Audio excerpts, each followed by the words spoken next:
తీసి తెగిన తర్వాత అప్పుడు గుర్తొచ్చింది అడిగి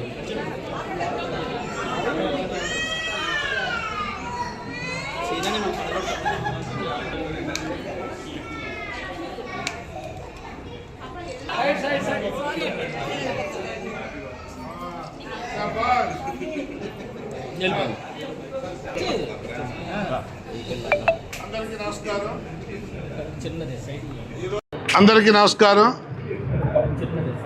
ఈరోజు రాష్ట్ర వ్యాప్తంగా 5 సంవత్సరాల్లో పిల్లలకి పల్స్ పోలియో కార్యక్రమం దిగ్విజయంగా జరుగుతూ ఉంది.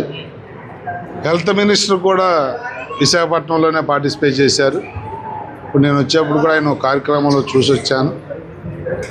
గౌరవ ముఖ్యమంత్రి దగ్గర నుంచి ఉప ముఖ్యమంత్రి గారి దగ్గర నుంచి రాష్ట్ర మంత్రులు కానీ ఎంపీలు ఎమ్మెల్యేలు అధికారులు అందరూ కూడా పెద్ద ఎత్తున, ఎందుకంటే గతంలో ఈ పల్స్ పోలియో లేకపోవటం వల్ల పుట్టిన బిడ్డ వికలాంగుడు అవటము, తర్వాత అనేక రకాల వ్యాధిగ్రస్తులు అవటం ఉండేది. మనకి హెల్త్ మీద అవేర్నెస్ వచ్చినప్పటి నుంచి కూడా గౌరవ ముఖ్యమంత్రి నారా చంద్రబాబు నాయుడు గారి నాయకత్వంలో ఎప్పుడు కూడా మనం ఇయర్లీ ఒకసారి ఈ పల్స్ పోలియో కార్యక్రమాన్ని చేసుకుంటా ఉన్నాం. లాస్ట్ ఇయర్ ఇక్కడే ఇదే సెంటర్లో 209 మందికి పిల్లలకి వేసుకోవటం జరిగింది పల్స్ పోలియో. ఇప్పుడు 115 మంది అయ్యారు ఈ టైంకి. ఇంకా చాలామంది తల్లులు పిల్లలను తీసుకుని రెడీగా ఉన్నారు.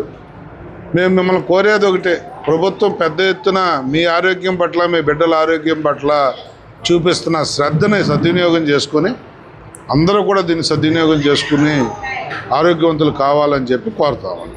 ధన్యవాదాలు.